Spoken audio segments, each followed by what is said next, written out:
Hi, welcome to Cherie's Weight Loss Journey. Um, my first recording got cut off. We're on our way to take a walk.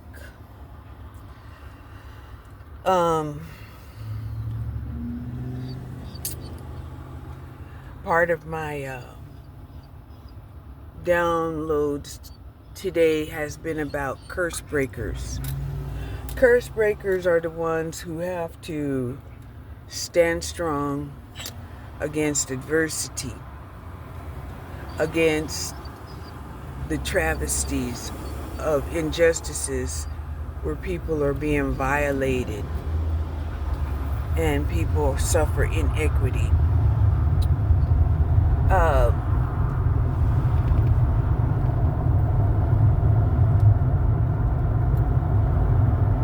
I've been waiting, as a curse breaker, I have been waiting, to hear the stories of these men.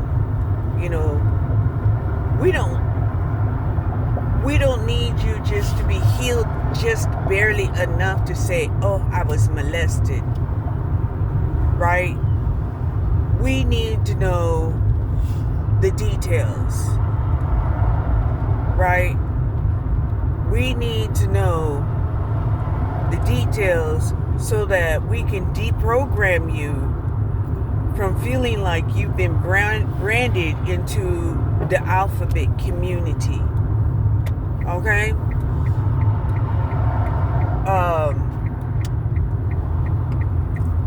And of course, it's not going to be easy going through step by step. Even when we watched Brokeback Mountain, right? Where, this guy had romanticized the relationship that he had during a serious struggle, right? This man was raped in Brokeback Mountain, but they made it seem like it was it was banter, it was a wrestling match. They loved the fight so much that, the victor, was able to conquer the fruits, the spoils of his victim, right? And it was just like, what the hell? Where, he ended up, having sex with another man. Now, they had grown men playing this part, right? So, in our minds, it was like, okay, so you have two grown men out in the wilderness, having,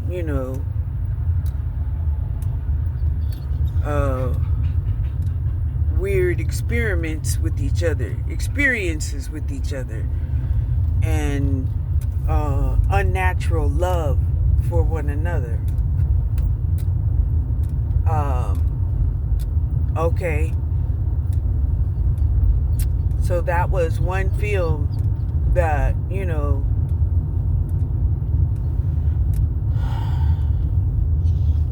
was not really accepted in the general community. However, it did, come out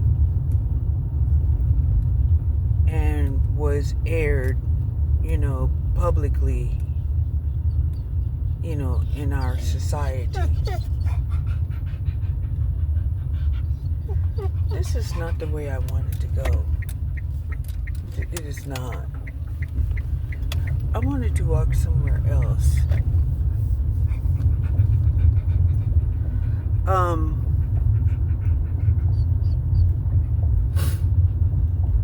So, yeah, right?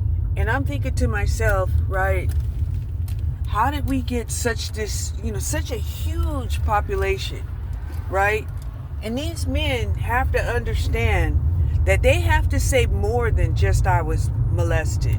Just like women have to say more than they were just raped, right? In order to heal. In order for our society to be able to conceive what actually had happened. Now, incest is rampant, in America. And we're starting to see a lot of things have happened behind closed doors.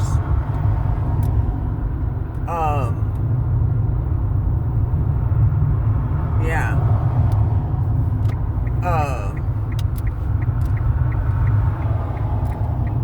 And as a result, we can only know what happened if people would come out and speak the truth, right? But here's the thing, right? People, especially men, they love their privacy, right? They feel like, well, if you speak the truth and it interferes with my privacy or affects my reputation or my ability to make money, then, they feel like they have the right to destroy you.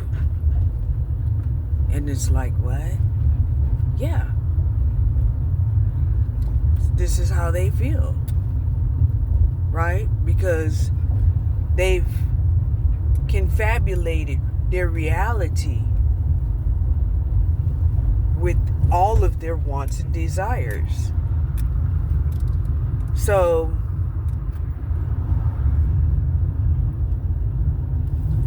my thing is, like when women say that they've been raped, right? And then they go and they have to go to court, they have to go to the hearings, they have to go to the parole boards and restate their case over and over and over again.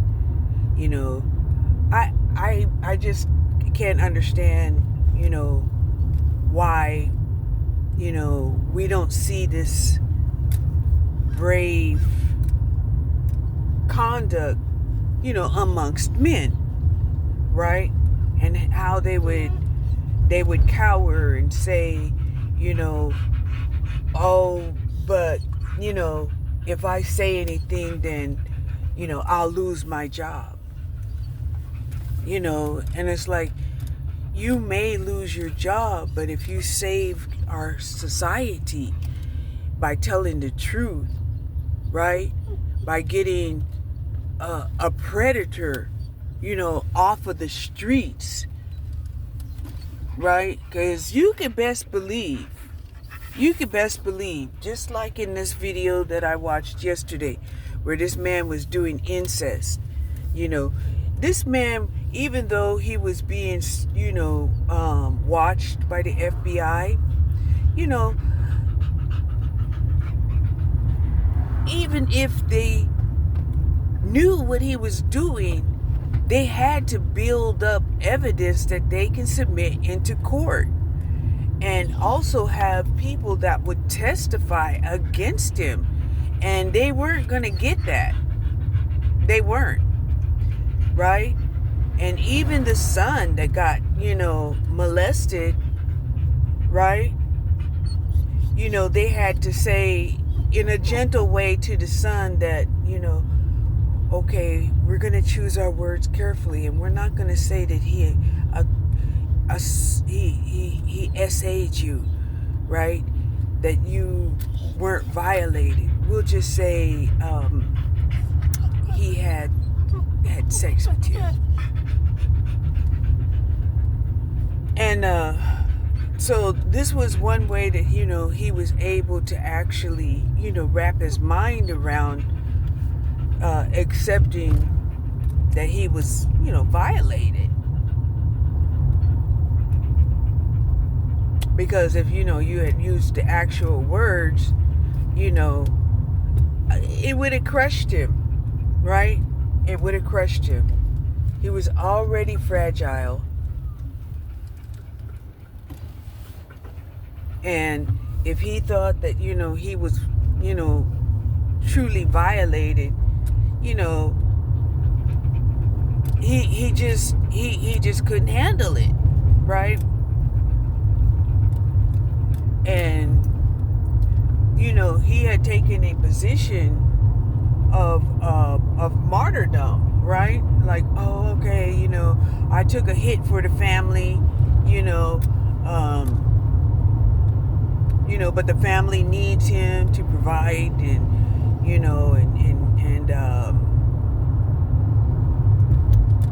right? But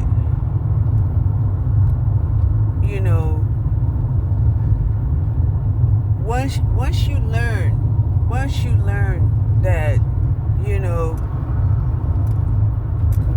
these violations are not isolated, that this is something that will happen not only in the household, but in the community, in the world. This is where, as a curse breaker, you have to stand up. And let me tell you something. You people who are curse breakers, you were given gifts of protection. You were given gifts of declares, right? Not so that you would cower and act like, nothing happened. No, so that you had the strength and the ability to speak up as soon as possible, right? So, I keep looking, around the spiritual community, and I'm not hearing men speak up about, their violations, right? I'm not hearing them warn other males, how to avoid becoming a victim. Rather, what I'm hearing is an acceptance into the alphabet community, and they've accepted, that they've been branded. And I'm like, what? Right? How are you a curse breaker this way? How is acceptance a curse breaking existence?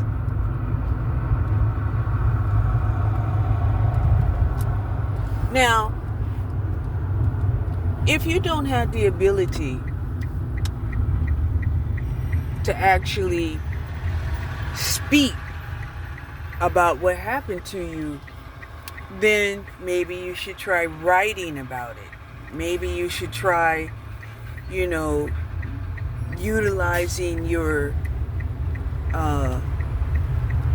CD, your computer, your CAD, your computer-assisted design, to depict cartoons with, morals of the story.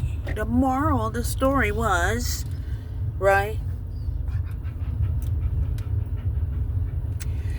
Today's Monday, and it's unbelievable the number of people that are actually not at work. It's totally unbelievable. See, I've went to two sections of the lake, and there's a lot of people there, right? And I'm like, wow, there's a lot of people, that's interesting. And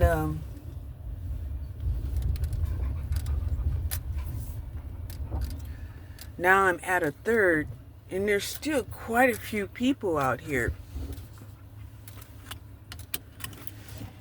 Now, granted, there could be a lot of people who are retired, semi-retired, like myself, right? But,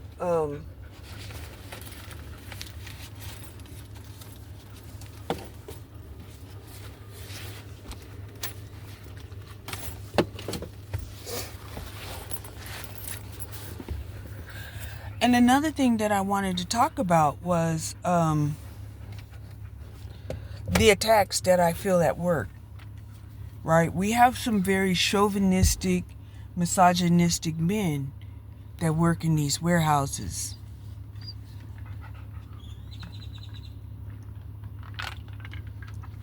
And they have preconceived ideas about the warehouse, right?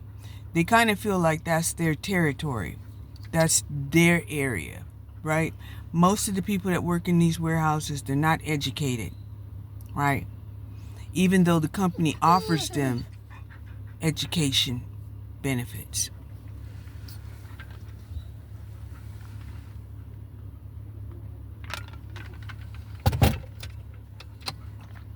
So,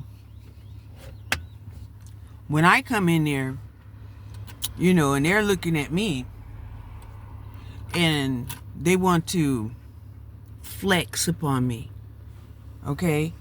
Because, of course, they feel like this is their territory. And I'm like, no, this is a job.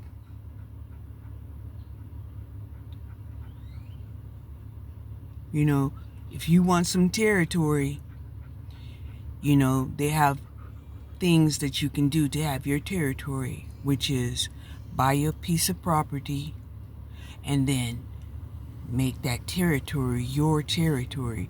You do not go into the workplace and claim the workplace as your territory.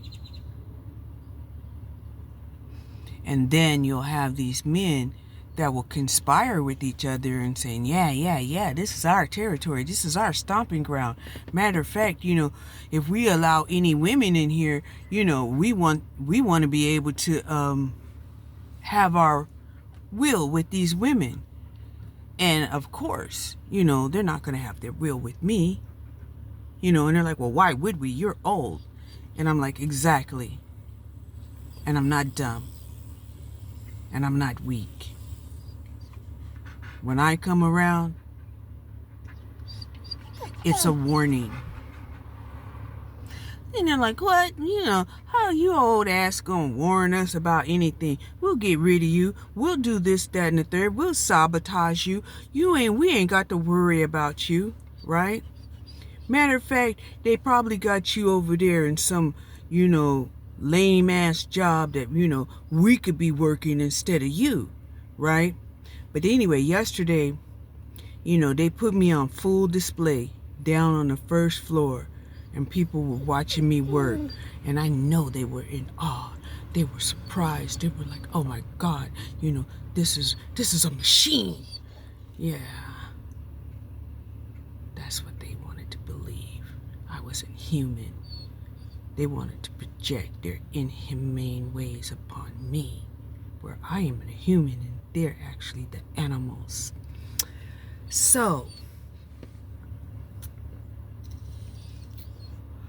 I didn't feel bad about being on display and the target of their evil eye, right? But I did, I did get overheated, right? And once I had got overheated, I thought I could go outside, and it was hot outside. And I was like, you know what? I can still go home and use some of my paid time off, my PTO. And that's what I did. So I took off a couple of hours early, and came home and rest. But I couldn't rest because, like I said, I started watching a criminal proceedings and the parole hearings of a father that had incest with his son, and had really came to terms with, this father was even conflicted at, helping his son heal, right? Because he still wanted to come out and be powerful. He was telling the board, the parole board, how, he had all of these plans to acquire property and, and to get involved in construction and, and this is a predator, right? And he wants to have, a work crew.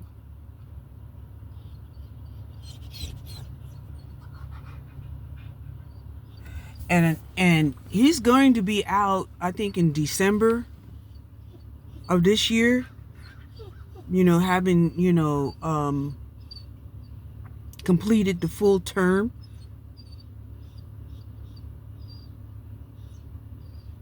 But he's going to be out.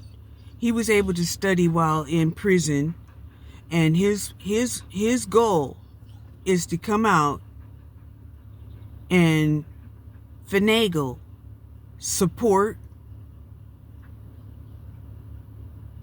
and finagle's a nice word of manipulation, but manipulate his way out here in the world to develop a crew, mini crews. He sees himself having a construction crew,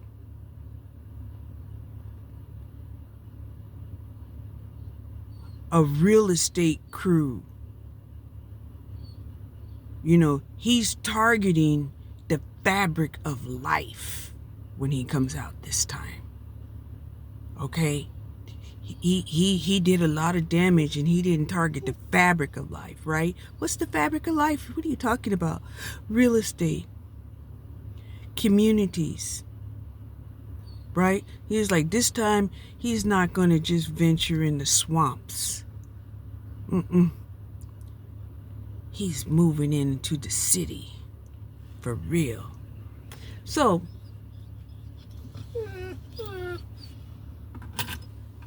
it weighed very hard on my mind and on my heart, because of course, I'm like, Jesus,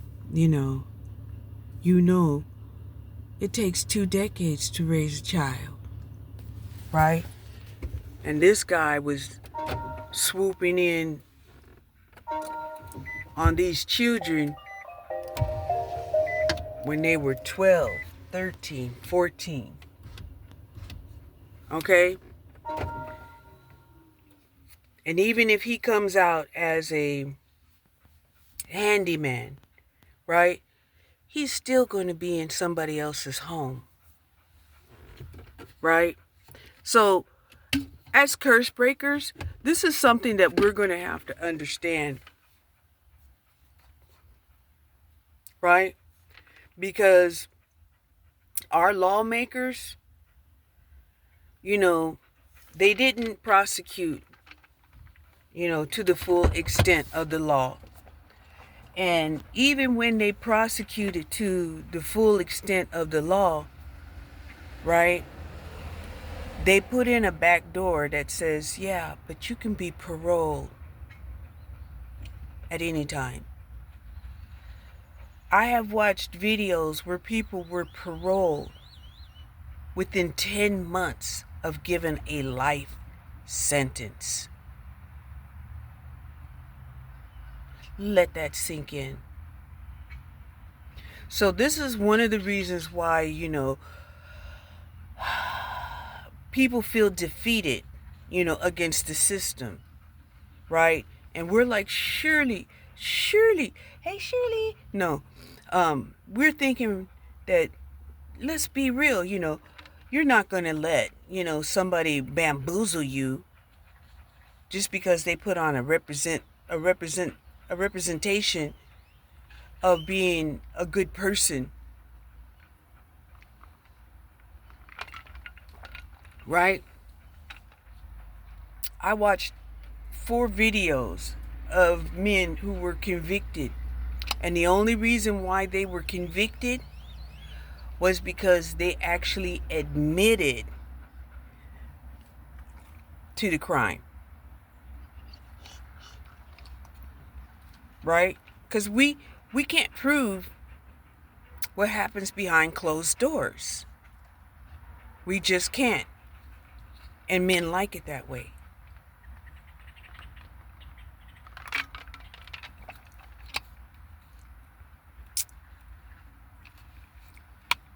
And we're starting to see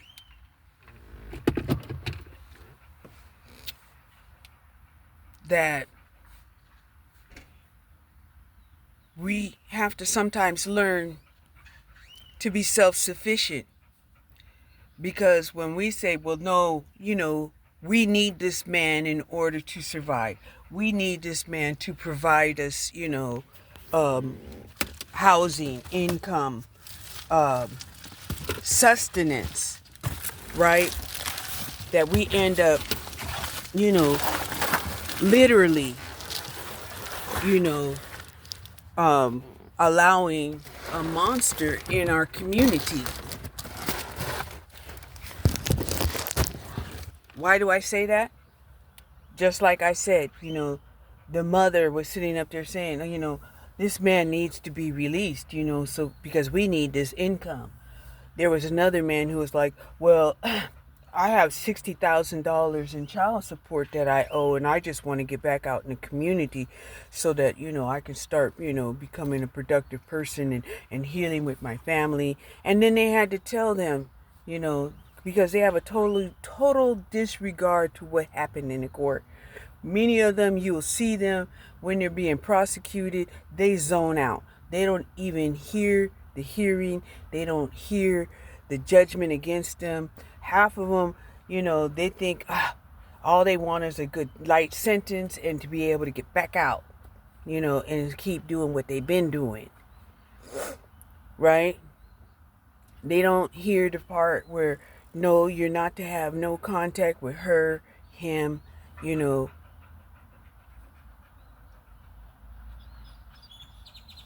They don't hear that part. Okay? And they have to tell them this. Right?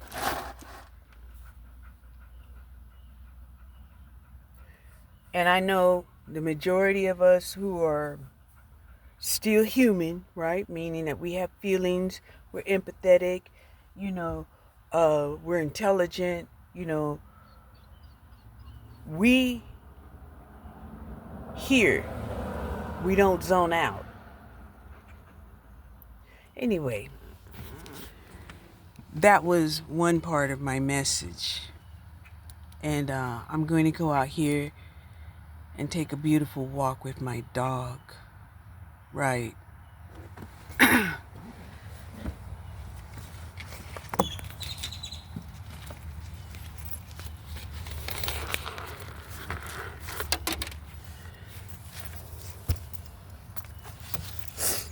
I like this area over here because, shit, it may not be right by the lake, but it has more trees.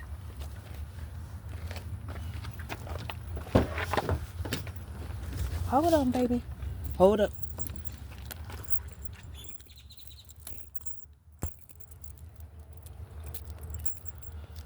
Hold up.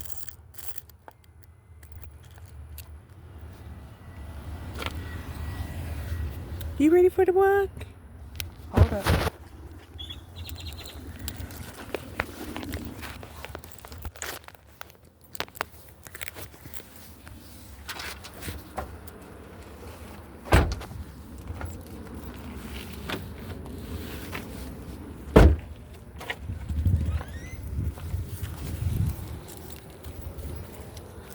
So then, of course, my mind went to, okay, so what's the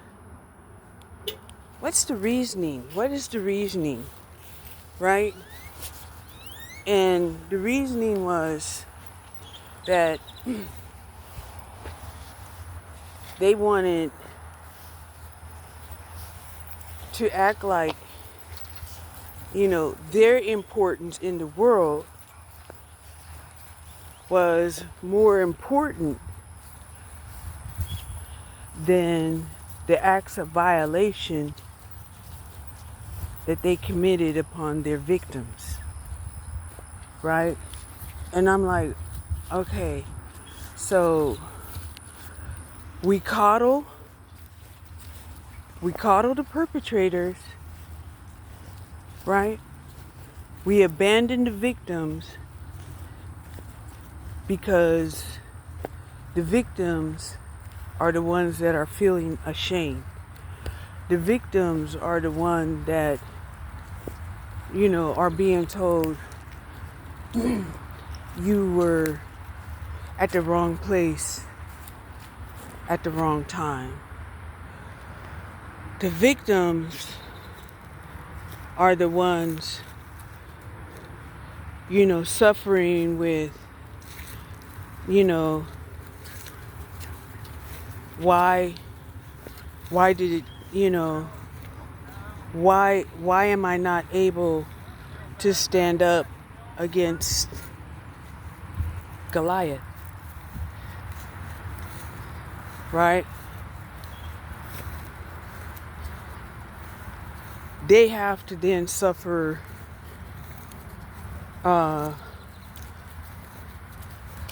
cowardice, shame, because nobody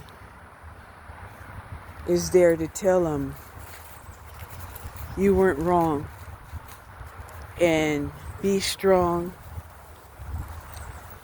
and I stand with you.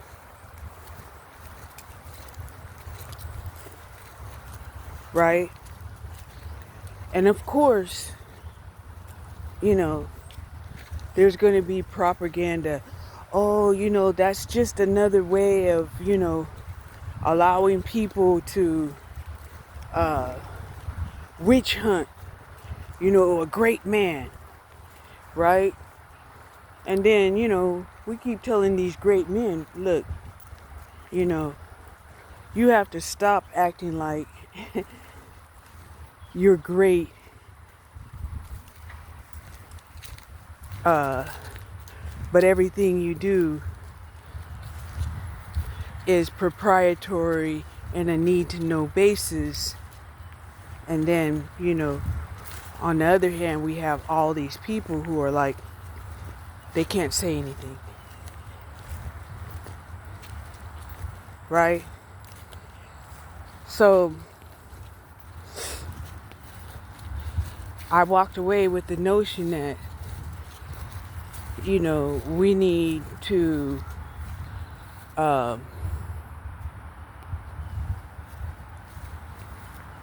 protect the victims, right? And a lot of the victims, who are stating, I want to speak, but, they were communicated that if they spoke, that they would suffer more victimizations. Okay? Even some of them will say, a piece of paper is not going to save you from violence. And yes, a piece of paper is not going to save you from violence, but it allows further prosecution from violating court orders. And I know some of them are like, well, what good is that going to do me if, I've been maimed or killed? And it's like,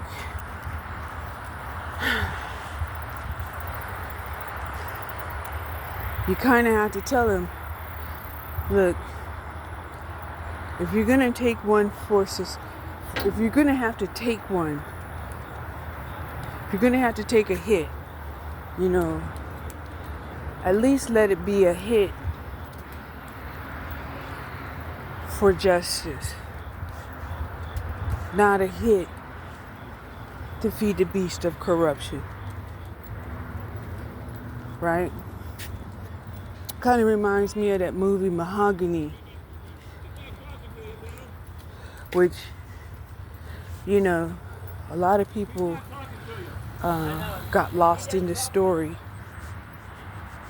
right? Because,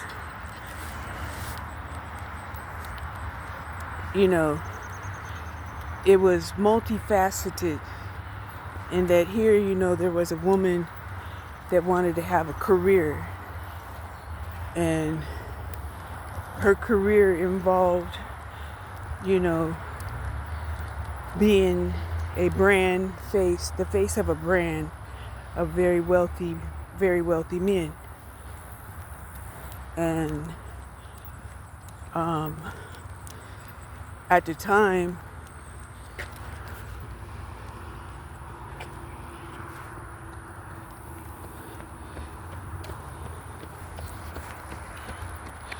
she wanted to be a designer.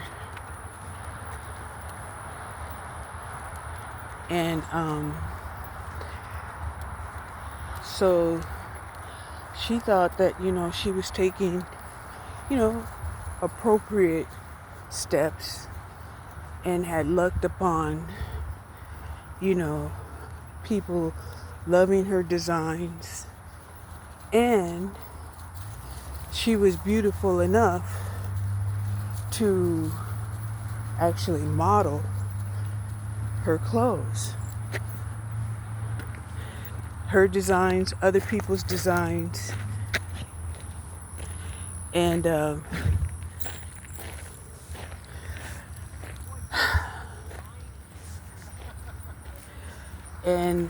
her man was warning her, right? Played by Billy D. Williams himself, Diana Ross was the fashionista, right?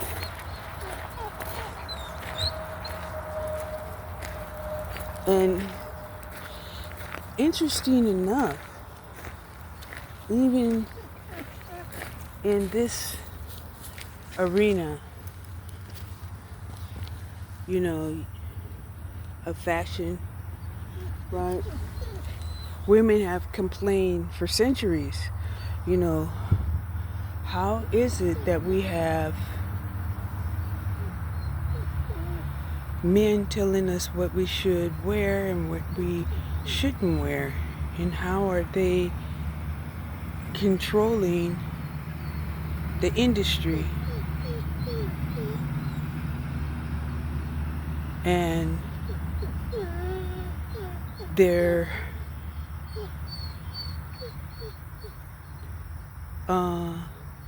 part of the alphabet community. Oh, okay. So they say they're men, and because they're part of the alphabet community, they know what a man wants and what a man wants to see. And it's like, are you serious? Are you serious right now?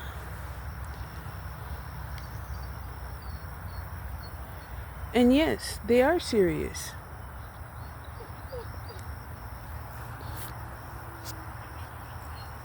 Let me see if no, I'm not.